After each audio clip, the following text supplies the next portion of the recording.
من الشیطان الرجیم بسم اللہ الرحمن الرحیم ولا تجادل عن الذین یختانون انفسهم ان اللہ لا يحب من کان خوانا اثیما۔ قرآن کریم کے سورہ نساء کی تفسیر چل رہی ہے۔ گزشتہ آیت کے اندر، گزشتہ سبق کے اندر ایک منافق کا ذکر کیا گیا تھا جس کا نام کیا تھا؟ بشر تھا۔ اس نے چوری کی اور چوری کا الزام دوسرے پر ڈال دیا۔ کس پر ڈال دیا؟ ایک یہودی پر ڈال دیا۔ اور اس نے طریقہ کیا اپنایا کہ چوری کر کے بوڑی جو ہے وہ جاؤ کا اور اس بوڑی میں نقب کر دیا، سوراخ کر دیا اور گراتا ہوا چلا گیا۔ آری بات سمجھ میں؟ اس یہودی کے یہاں اس بوڑی کو رکھ دیا تاکہ لوگ جب صبح ہو، لوگ جب تلاش کریں تو ڈائریکٹ اس منافق کے یہاں پہنچے یا اس یہودی کے یہاں پہنچے، یہودی پکڑا جائے، اسے سزا دی جائے، پھر مسلمانوں کا آپس میں جنگ و جدال ہو جائے۔ آری بات سمجھ میں؟ بہرحال تو ایک نمبر کا وہ منافق تھا، تو اسی چیز کو اللہ تعالیٰ نے ذکر فرمایا کہ جو لوگ اس طرح کی خیانت کرتے ہیں، اپنی جانوں سے دغا بازی کرتے ہیں اور لوگ یہ سوچتے ہیں ہم لوگوں کو دھوکہ دے رہی ہے، خود دھوکہ کھاتے ہیں، ہے کہ نہیں؟ ان لوگوں کو شرم آنی چاہیے۔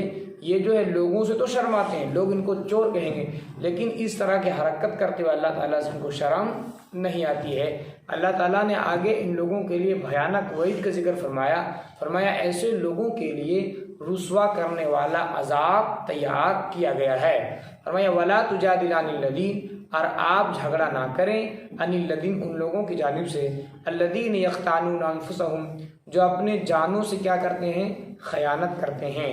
ان اللہ لا يحب من کان خوانا اثیما، بے شک اللہ تبارک و تعالیٰ پسند نہیں کرتا اس شخص کو کان خوانا، جو بہت زیادہ دغا باز ہو، خیانت کرنے والا ہو، اثیما کیا ہو؟ گناہ گار ہو۔ دغا بازی ترجمہ کرنا، جو بہت زیادہ فعال کے وزن پر مبالغہ کا صیغہ ہے نا، جو بہت زیادہ دغا باز ہو، اثیمن گناہ گار ہو، ہے نا۔ ایسے لوگوں کی جانب سے آپ جھگڑا مت کیجیے، لڑائی مت کیجیے۔ یستخفون من الناس، اللہ نے فرمایا یہ لوگ من الناس، لوگوں سے شرماتے ہیں۔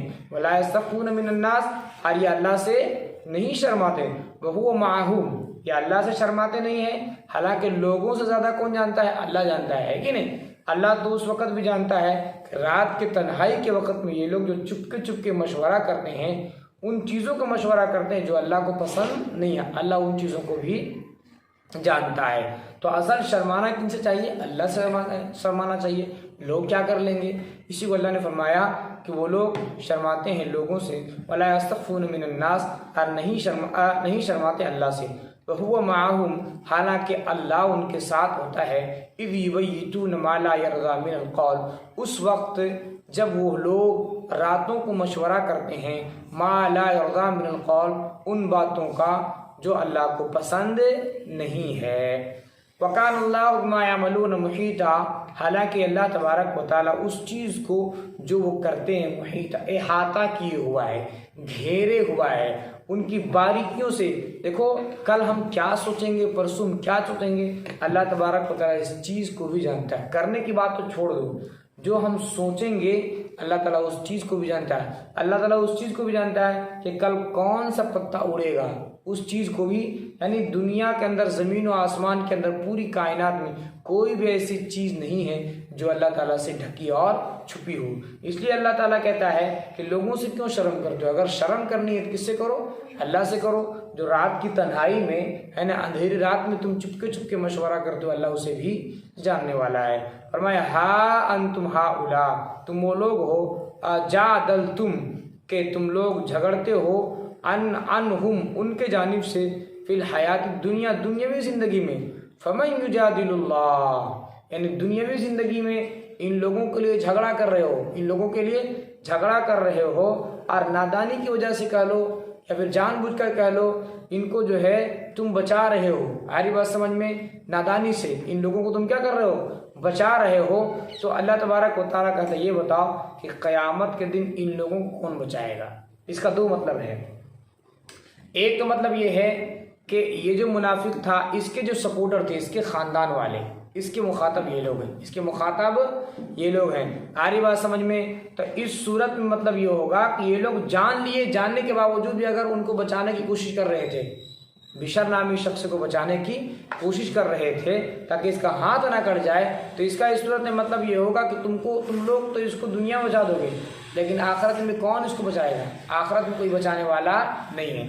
دوسرا مطلب یہ ہے کہ اللہ کے نبی علیہ الصلوۃ والسلام، چونکہ اللہ کے نبی علیہ الصلوۃ والسلام کو پتہ نہیں تھا کہ واقعتاً یہ شخص چور ہے کہ نہیں ہے، ظاہراً جو پتہ چلتا اسی کے مطابق اللہ کے نبی علیہ الصلوۃ والسلام فیصلہ کر رہے تھے، اور ظاہر میں پتہ چل رہا تھا یہ نہیں بلکہ کون چور ہے؟ یہودی چور ہے۔ تو ہو سکتا ہے کہ اس سے اللہ کے نبی علیہ الصلوۃ والسلام کا خطاب کیا گیا ہو، تو اس صورت میں اس کا مطلب یہ ہوگا کہ اللہ کے نبی علیہ الصلوۃ والسلام کو پتہ نہیں تھا، ہے نا، کہ واقعتاً یہی چور ہے، ورنہ اللہ کے نبی علیہ الصلوۃ والسلام کبھی بھی ایسے لوگوں کا سپورٹ نہیں کرتے۔ اللہ کے نبی علیہ الصلوۃ والسلام کا تو یہ فرمان ہے، اگر میری بیٹی فاطمہ بھی چوری کرے گی تو اس کے بھی میں چوراہے پہ میں محمد اس کا ہاتھ کاٹ دوں گا۔ آ رہی بات سمجھ میں؟ تو اس صورت میں صاف مطلب یہی ہے کہ اللہ کے نبی علیہ الصلوۃ والسلام کو اگر ہم مراد لیتے ہیں صحابہ کرام کو اس آیت کے ذریعہ سے اس کا مطلب یہ ہوگا کہ ان کو پتہ نہیں تھا، ہے نا، تو مطلب یہ لوگ ایسے سپورٹ کر رہے تھے، لیکن یہاں تو چلیے نادانی کی وجہ سے ان کو پتہ نہیں تھا، غلطی سے ان لوگوں کا سپورٹ ہو رہا ہے، لیکن قیامت کے دن تو اللہ تعالیٰ کو سب پتہ ہے نا، تو اس دن کون سپورٹ کرے گا؟ کیسے یہ لوگ بچ پائیں گے؟ اس لیے شرم کیسے کرنی چاہیے؟ اللہ تبارک و تعالیٰ سے شرمانا چاہیے۔ فرمایا ہا انتم ہاؤلا، تم ہی وہ لوگ ہو جو تم لوگ جھگڑتے ہو عنہم ان کے جانب سے فی الحیات الدنیا، دنیاوی زندگی میں، فمن یجادل اللہ، پس کون ہے جو جھگڑا کرے گا اللہ سے، عنہم ان کے بارے میں، یوم القیامہ، قیامت کے دن، امن یکون علیہم وکیلا، یا کون ہے جو کون ہوگا علیہم کہ ان پر ہوگا، وکیل کیا کار ساز، ان کے جانب سے کام بنانے والا کون ہوگا؟ کوئی نہیں ہوگا۔ ومن یعمل سوءا، اور جو کوئی برا عمل کرتا ہے، او یظلم نفسہ، یا اپنے اوپر ظلم کرتا ہے، ثم یستغفر اللہ، پھر اللہ سے استغفار کرتا ہے، یجد اللہ غفور الرحیمہ، تو اللہ تبارک و تعالیٰ کو پائے گا بخشنے والا، رحم کرنے والا۔ یعنی اللہ نے بتا دیا اگر کسی سے کچھ اونچ نیچ ہو جائے، کچھ برائی ہو جائے، یا اپنے آپ پر ظلم کر بیٹھے، ظلم کرنے کا مطلب یہ جب آدمی گناہ کرے گا تو چونکہ گناہ کا سزا کسی کو بھگتنا ہے، تو گویا کہ ایسا ہے جیسا کہ اپنے اوپر وہ کیا؟ ظلم کیا۔ اسی کو اللہ نے کہا کہ ظلم کیا اپنے اوپر، بڑا سے بڑا گناہ کیا، لیکن پھر اللہ سے استغفار کرتا ہے، تو اس صورت میں اللہ تبارک و تعالیٰ بخشنے والا، رحم کرنے والا ہے۔ یعنی کسی سے کتنا بڑا بھی گناہ ہو جاتا ہے، اگر وہ اللہ کے سامنے روتا ہے، گڑگڑاتا ہے، اللہ تبارک و تعالیٰ اسے بھی کیا کرتا ہے؟ معاف کر دیتا ہے۔ وَمَن يَكْسِبْ إِثْمًا فَإِنَّمَا يَكْسِبُهُ عَلَى نَفْسِهِ، اور جو کوئی کرتا ہے کوئی گناہ، فَإِنَّمَا يَكْسِبُهُ، تو بلا شبہ وہ اس کو کرتا ہے اپنی ذات پر۔ اگر کوئی گناہ کرتا ہے تو گویا اپنے لیے کرتا ہے، نقصان اس گناہ کا اسی کو ملتا ہے، دوسرے کو کچھ بھی بگاڑ نہیں سکتا۔ وَقَانَ اللَّهُ عَلِيمًا حَكِيمًا، اور اللہ تبارک تعالیٰ جاننے والا، حکمت والا ہے۔ وَمَن يَكْسِبْ خَطِيئَةً، اور جو کوئی غلطی کرتا ہے، او اسمن، یا گناہ کرتا ہے، ثُمَّ يَرْمِ بِهِ، پھر وہ اس کی تہمت لگاتا ہے، ٹھیک، بریئاً، بے قصوروں کو، بے گناہ کو، غلطی خود کیا، گناہ خود کیا، اور اس کا تہمت کسی دوسرے پر ڈالتا ہے، جیسے بشر نامی شخص نے کیا تھا، چوری خود کی لیکن اس کا الزام دوسرے پر ڈال دیا، بے قصور جو تھا، اس کا کوئی گناہ نہیں تھا۔ فرمایا فقد احتمل، اللہ نے فرمایا تو یقیناً اس نے بڑا طوفان باندھا، فقد احتمل بہتاناً، بڑا طوفان باندھا، وَإِثْمًا مُبِينًا، اور بڑا گناہ کیا، مبیناً کے معنی کھلا ہوا گناہ، اسی کا میں ترجمہ کر رہا ہوں، بڑا گناہ کیا۔ وَلَوْلَا فَضْلُ اللَّهِ، اور اگر اللہ کا فضل نہ ہوتا، علیک تم پر، وَرَحْمَتُهُ، اور اس کی رحمت، لَهَمَّتْ طَائِفَةٌ مِّنْهُمْ، یقیناً ان میں سے ایک جماعت نے ارادہ کر لیا تھا، ان یضلوک، یہ کہ وہ آپ کو گمراہ کر دیں گے۔ یعنی اللہ تبارک و تعالیٰ نے اللہ کے نبی علیہ الصلوۃ والسلام کو غیبی خبروں سے، ایسی غیبی خبروں جس کے بارے میں اللہ کے نبی علیہ الصلوۃ والسلام کو پتہ نہیں تھا، اگر اللہ کا فضل نہ ہوتا، اللہ کی رحمت نہ ہوتی، اس صورت میں اللہ کے نبی علیہ الصلوۃ والسلام سے بھی غلط فیصلہ ہو جاتا۔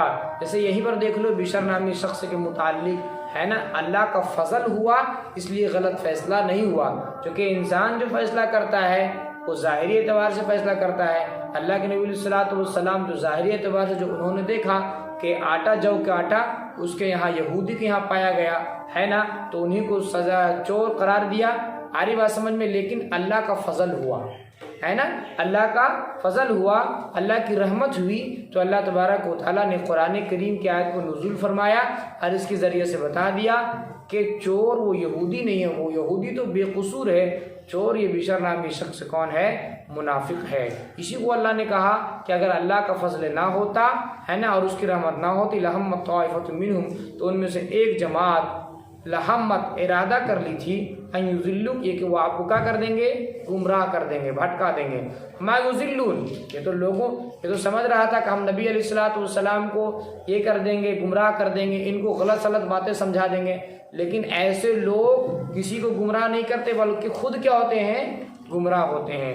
فرمایا وما یضلون، اور وہ گمراہ نہیں کرتے الا انفسهم، مگر اپنے آپ کو، وما یضرونک من شیء، اور وہ آپ کو نقصان نہیں پہنچائیں گے، من شیء کچھ بھی، وانزل اللہ علیک الکتاب، اور اللہ نے نازل کیا آپ پر کتاب، والحکمت حکمت، وعلمک، اور آپ کو سکھایا، ٹھیک، ما لم تکن تعلم، اس چیز کو جو آپ نہ جانتے تھے، وکان فضل اللہ علیک عظیما، اور اللہ کا فضل ہے، اللہ کا آپ پر بڑا فضل ہے۔